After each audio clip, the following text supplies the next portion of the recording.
નમસ્કાર વિદ્યાર્થી મિત્રો, આજે આપણે પદ્ય 7 સુભાષિત કુસુમાની. કુસુમ એટલે ફૂલો અને કુસુમાની એટલે કે સુભાષિત રૂપી ફૂલો. અહીંયા પેલી પંક્તિ આપેલી છે કે સુષ્ઠુ ભાષિતમ સુભાષિતમ. સુષ્ઠુ એટલે સારી રીતે, ભાષિતમ એટલે કહેવાયેલું, કે સારી રીતે જે કહેવાયેલું હોય એને સુભાષિત કહેવાય છે.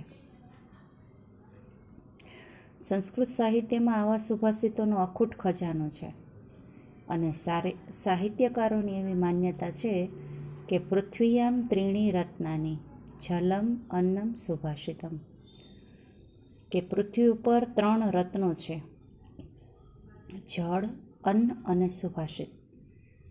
જેવી રીતે માનવીય જીવન માટે જળ અને અન્ન જરૂરી છે, એવી જ રીતે માનવીના આદર્શ જીવન માટે સુભાષિત પણ અનિવાર્ય છે. આ સુભાષિતો છે એ આપણી ભારતીય જે પ્રજા છે એની સંસ્કૃતિને અભિવ્યક્ત કરતા નથી, પરંતુ સમગ્ર જે માનવ જાત છે એની સંસ્કૃતિની ઓળખ કરાવે છે આપણને. માનવ માત્રના જીવનને માર્ગદર્શન આપે છે કે માનવોએ પોતાના જીવનમાં કેવા મૂલ્યોને ગ્રહણ કરવા જોઈએ, પોતાના ઉત્તમ ચારિત્ર્યનું ઘડતર કેવી રીતે કરી શકે,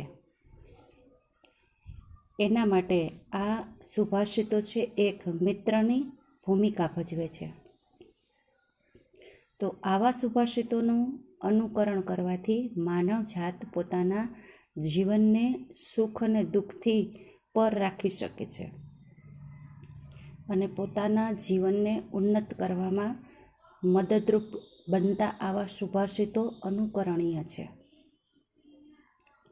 તો બિલકુલ લાંબા નહીં અને સરળ અને ટૂંકા સમજાઈ જાય તેવા અહીં આ 7 સુભાષિતો પ્રસ્તુત થયા છે.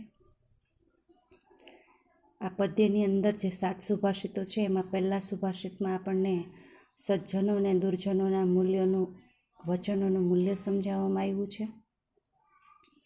બીજા સુભાષિતમાં વૃક્ષોની ઉપયોગિતા, ત્રીજામાં પ્રયત્નપૂર્વક એમ કે ગુણોની પ્રાપ્તિ કેવી રીતે થઈ શકે એની વાત કરવામાં આવી છે. તો ચોથામાં અસ્થિર મનવાળા વ્યક્તિઓ કેવા હોય છે અને તેની સોબત કરવાથી આપણને શું નુકસાન થઈ શકે છે એની વાત કરવામાં આવી છે.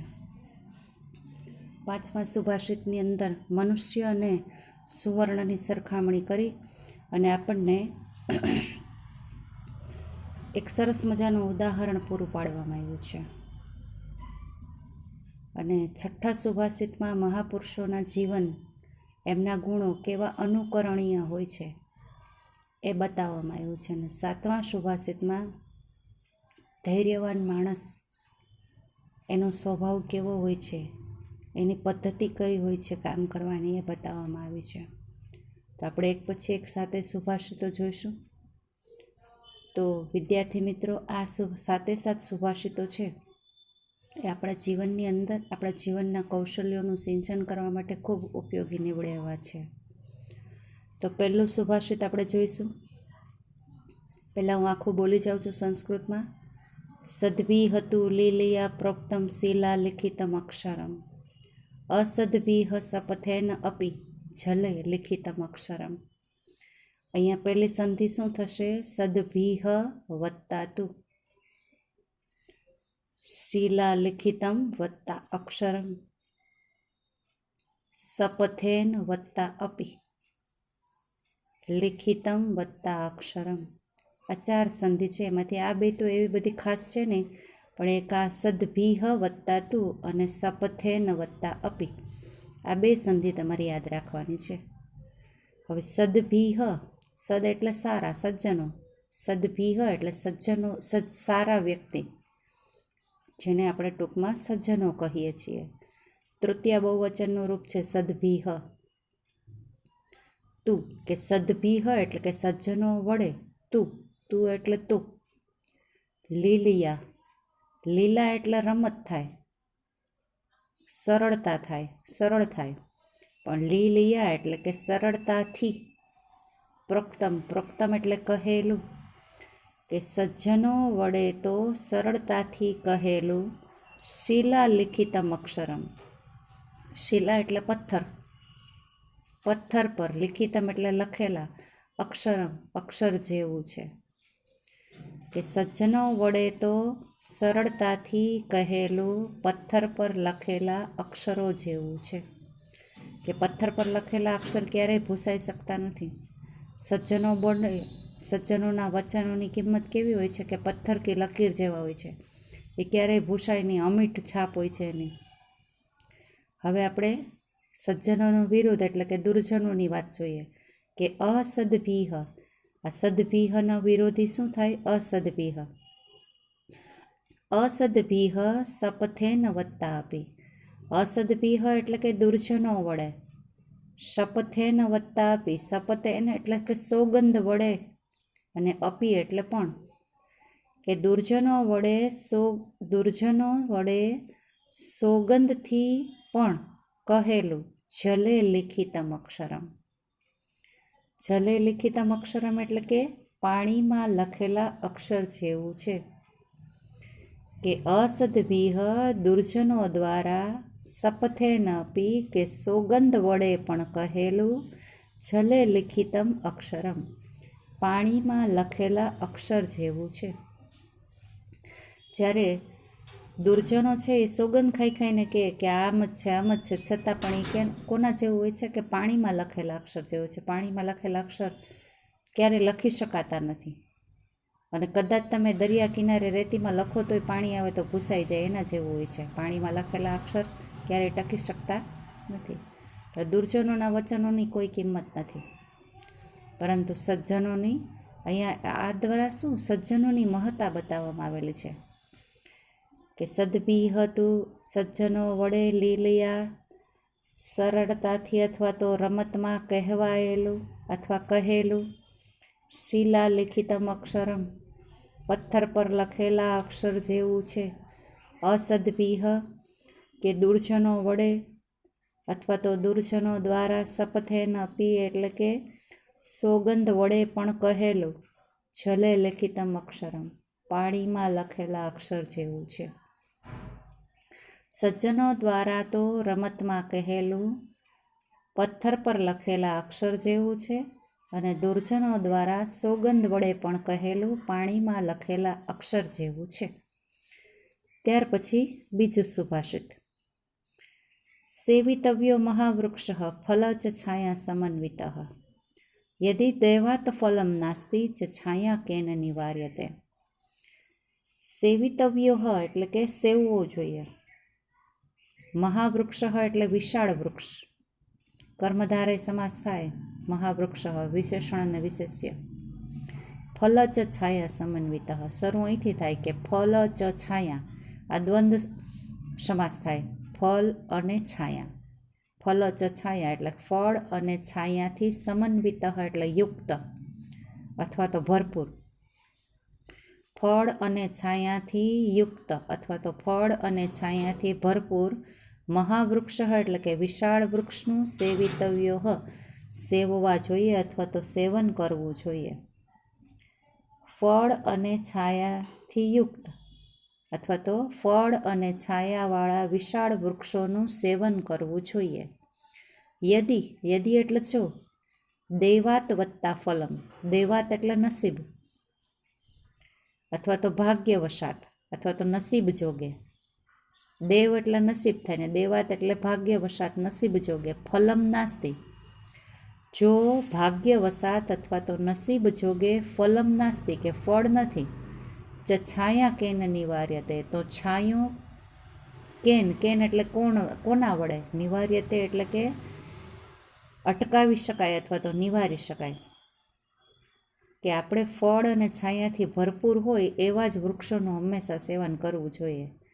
જો આપણે એ વૃક્ષ પાસે જાય અને આપણા ભાગ્યમાં જો એનું ફળ ન હોય તો એનો છાંયો તો આપણને મળે જ છે.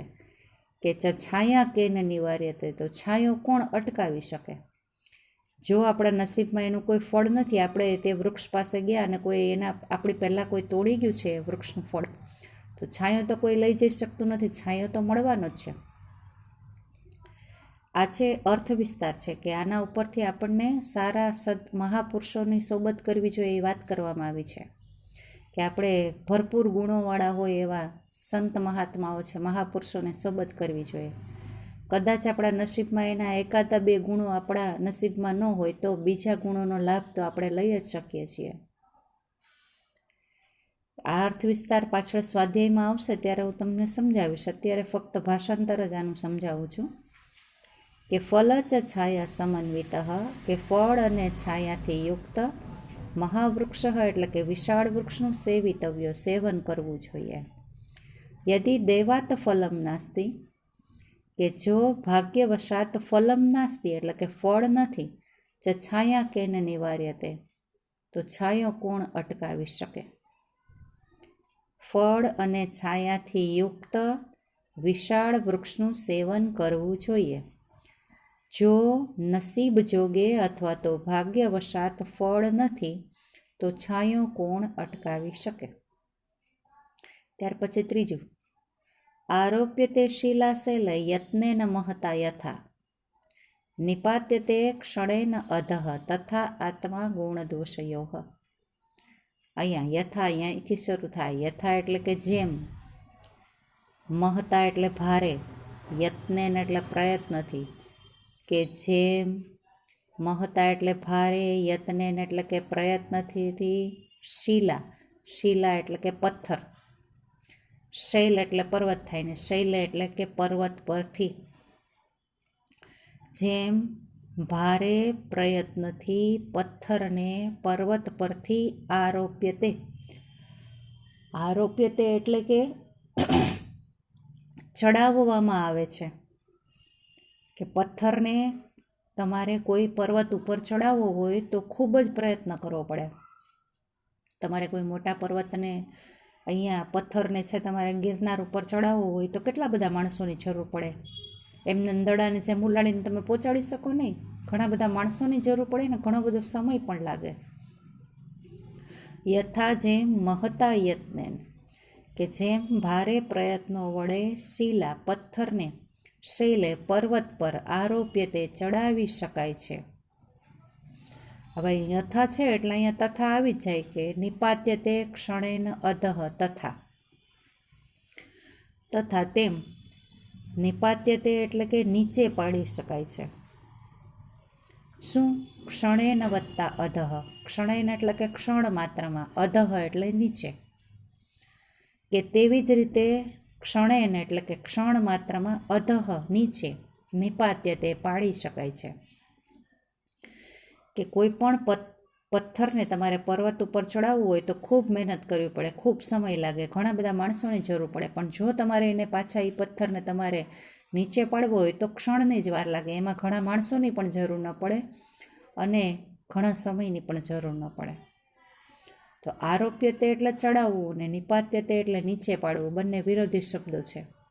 જેમ અહીંયા સદભી અને અસદભી બે વિરોધી શબ્દ હતા, એમ આરોપ્યતે એટલે ચડાવવું અને નિપાત્યતે એટલે ઉતારવું.